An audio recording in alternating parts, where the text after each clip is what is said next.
All right, picture this. You and your buddies go out to a bar. Y'all want to go have some drinks, right?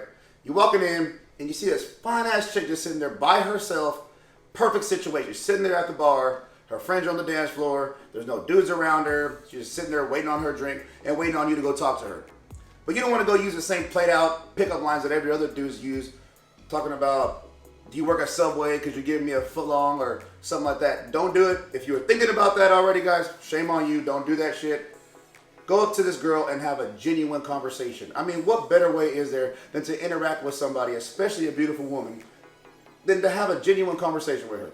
But if you have nothing to talk about, you're in the right spot. Because today, I'm going to teach you how a black hole is formed. Promise you guys, this shit is interesting. It's amazing how this shit works. And it's going to give you something to talk about when you go talk to that beautiful ass girl. Stay tuned.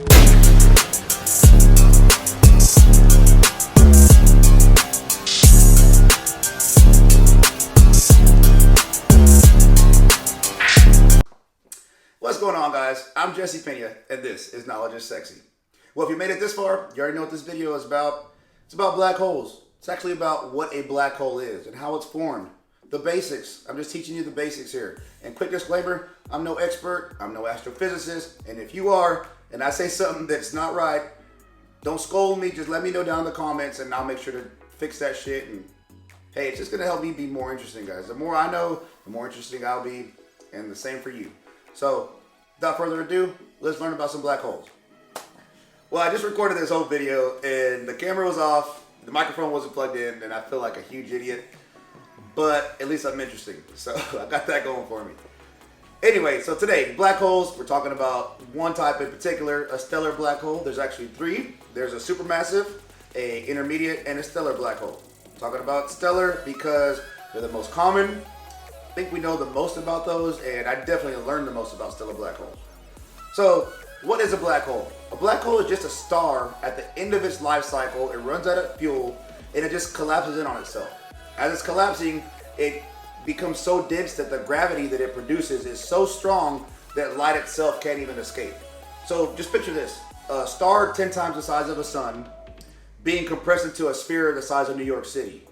So that's pretty much what's happening with the black hole. It's this huge star and it just gets compressed into this tiny little sphere the size of New York City. Like this just gets compressed that much. So it's still the same mass. It's still that star, right? But it's just being squished down into this little bitty singularity is what it's called actually. So let me draw this out. Hopefully it helps you understand it a little bit better. Here's your star. And as it's alive, right, you got fuel, or it's burning fuel. It's actually hydrogen and helium and something that's going on there, a chemical reaction. And I can explain that in another video if you want. But hydrogen and helium stuff going on in there. And you got gravity right here, you know. So as gravity is coming in, right, gravity is being pulled, right? Boom. You run out of fuel, what's going to happen? The star has nothing to do if you have no fuel, so it just starts getting squished and compressed in on itself. All right? I suck at drawing arrows, amongst other things. But anyway, it's getting squished in tighter and tighter on itself. That's what she said. Right, so here goes your little New York City sized sphere, right? Here you go, right here. This right here is actually called the singularity. That's what that's called right here. It's the little, what the star, it's actually infinitely dense. Like it's just continuing to get compressed forever until billions of years or however long it takes. It's getting compressed tinier and tinier and tinier and tinier. And so this is called the singularity. And this right here, it's called the event horizon. I did that backwards. EH, event horizon. So picture this, guys. I'm going to show you why we call it a black hole and why we only see this big black void. So here's your event horizon. As the star dies out and it starts collapsing in on itself, right here, right? It starts collapsing in on itself. Here's your little singularity.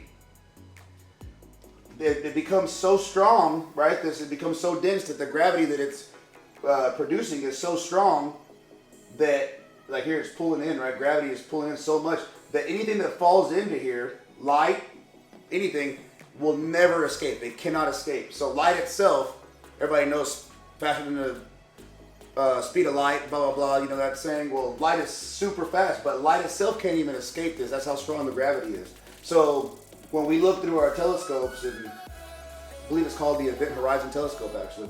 Well, it's this crazy, super powerful telescope. But anyway, when we look through it, or when you see a black hole, all you see is this big black void here, because light itself can't even escape.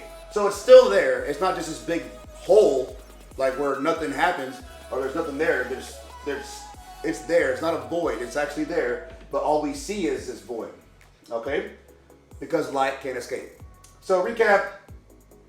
All a black hole is just a star at the end of its life cycle, runs out of fuel, compresses in on itself, light itself, the gravity that it's producing, light itself can't even escape, so all we see is this void. Now, it's not just some big galactic vacuum cleaner that's sucking up everything in its path. That's not what a black hole is. That's what I thought it was, actually. I thought it was just this huge hole that if you fall in, which if you do fall in, you're done. But it's not just sucking up everything. So for instance, if our sun was replaced with a black hole, nothing really would change as far as like everything would still orbit, all the planets would still orbit. We wouldn't get sucked into it. What would happen? I mean, we'd probably all die because we wouldn't have the heat from the sun and all that, but we wouldn't just get sucked into the black hole. That's not how it works. But anyway, guys, I really hope that was informative to you. At the very least, this right here will give you something to talk about. I mean, go try to teach somebody this, or go talk to somebody about a black hole. I mean, I'm telling you, it's interesting stuff, guys.